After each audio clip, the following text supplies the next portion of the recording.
Assalamualaikum warahmatullahi wabarakatuh.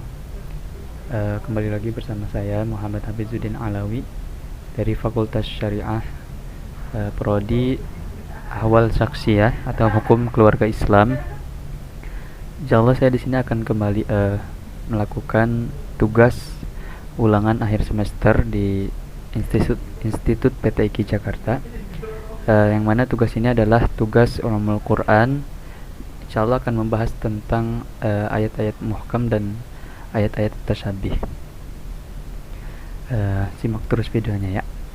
Nah, teman-teman, insyaallah di sini kita akan sama-sama mengkaji beberapa pembahasan tentang Al-Qur'an, khususnya tentang ayat-ayat muhkam dan ayat-ayat mutasyabih.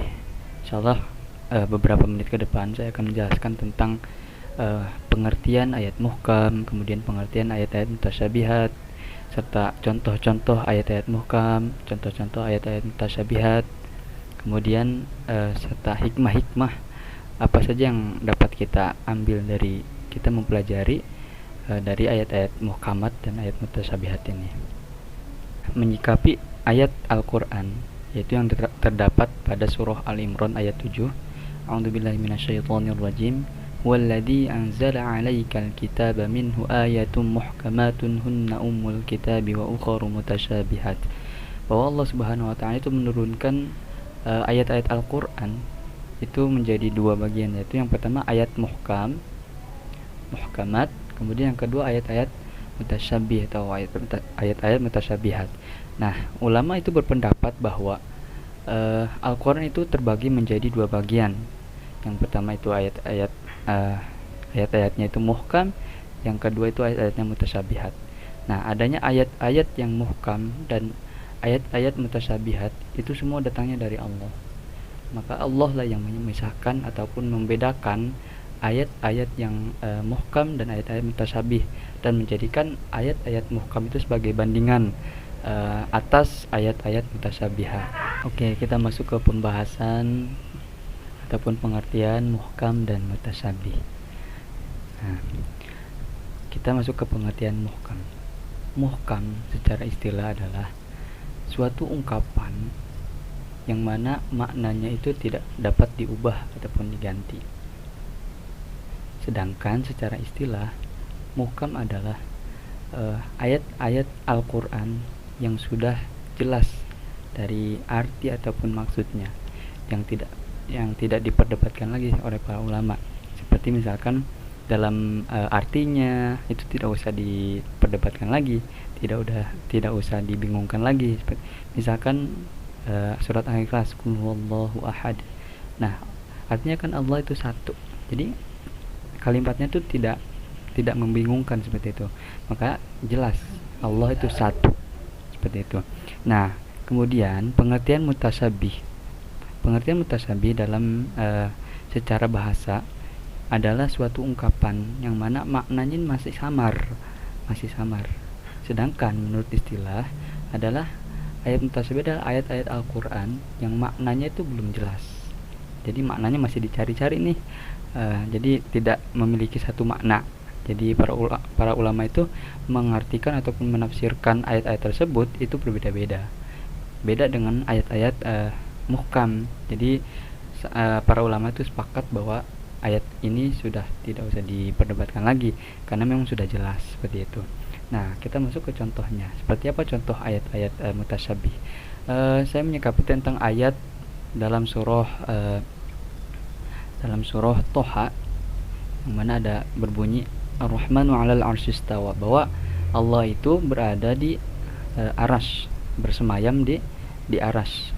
Kemudian ada juga dalam surah Al-Baqarah walillahil masyriq wal maghrib fa aina ma tuwallu fa thamma wajhullah innallaha wasi'un alim.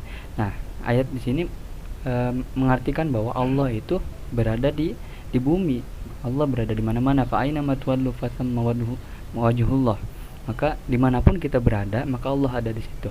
Kalau misalkan kita artikan secara mentah-mentah, maka kita akan memiliki pemikiran bahwa Allah itu berada di dua tempat, yakni satu di aras, yang kedua ada di bumi. Nah, ini kita tidak bisa mengartikan secara mentah. maka butuh pemikiran ataupun penjelasan-penjelasan, pendapat-pendapat para ulama dalam menyikapi ayat-ayat mutasyabihat ini. Nah, dalam menyikapi pemahaman ayat seperti tadi, yang dua tadi, bahwa Allah itu bersemayam di arsy dan Allah itu berada dimanapun setiap kita berada. Nah, dalam menyikapinya itu kita tidak boleh sembarangan, tetapi kita akan mendasarkan pemahaman ini pada ayat-ayat muhkam, yang mana ada ayat muhkam yang sedikit menjawab tentang kesamaran ini, ayat-ayat kesamaran ini. Misalkan Allah tuh ada di arsy apa ada di bumi, seperti itu. Maka ada ayat dalam surah Asy-Syura ayat 11, laisa kamitslihi syai'un wa huwas samiul basir, bahwasanya tidak ada sesuatu apapun yang serupa dengan Dia, yang serupa dengan Allah. Nah, bila kita berbicara tentang keberadaan Allah, maka pemahamannya itu harus dipusatkan ke sini. Laisa kamitslihi syai'un wa huwas samiul basir. Maka keberadaan Allah itu tidak terbatas pada satu tempat tertentu, karena tidak ada satupun makhluk yang bisa serupa dengan Allah, sekalipun itu keberadaan. Maka orang-orang yang memikirkan sesuatu hal tentang keberadaan Allah itu di luar akal manusia. Itu tentang keberadaan Allah, salah satunya contoh ayat-ayat mutasabih. Karena masih banyak makna yang harus kita pelajari, makna yang harus kita cari, seperti itu. Kayak tadi ayat-ayat yang Ar-Rahman 'alal 'arsy istawa, ada juga walillahil masyriq wal maghrib fa aina ma tuwallu fatamma wajhullah itu. Nah, jadi Allah itu ada di mana? Kan belum jelas. Jadi belum pasti itu Allah itu ada di mana sebetulnya. Kemudian ada juga contoh yang mana ayat ini adalah tentang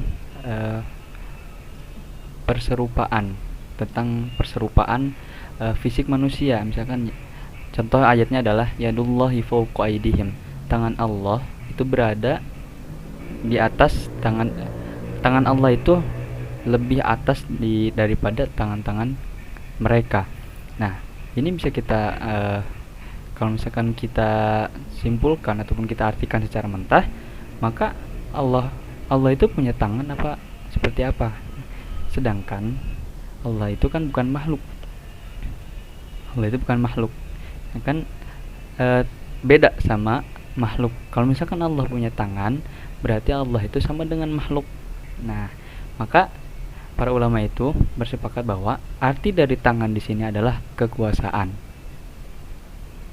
Arti tangan di sini adalah kekuasaan. Jadi Allah itu lebih berkuasa daripada makhluk yang lain, seperti itu. Tadi kita sudah menjelaskan tentang pemahaman atau pengertian muhkam dan mutasabih serta contoh-contohnya. Kemudian kita masuk ke hikmah mempelajari ataupun mengetahui ayat-ayat yang muhkam ataupun ayat-ayat yang mutasabih. Yang pertama adalah jika semua ayat dalam Al-Quran itu muhkamat, maka sudah tidak ada lagi ujian dan amal. Jadi tidak ada tuh para ulama yang mendalami Al-Quran, mendalami ayat-ayat Al-Quran. Karena kan dengan adanya mutasabihat ini, ayat-ayat mutasabih, jadi para ulama itu mencari apa sih artinya seperti apa, maknanya apa, seperti itu kan. Kemudian yang kedua itu jika semua ayat itu mutasabihat, sebaliknya, maka lenyaplah Al-Quran sebagai petunjuk ataupun hidayah, karena belum jelas, seperti itu. Kemudian yang terakhir, dengan kita memahami ayat-ayat mutasabih ataupun ayat-ayat muhkam, itu kita bisa terhindar dari taklid dan meningkatkan kekhusyuan kita dalam membaca Al-Quran. Nah, mungkin itu saja yang dapat saya jelaskan. Mudah-mudahan bermanfaat. Wabillahi taufiq wal hidayah. Wassalamualaikum warahmatullahi wabarakatuh.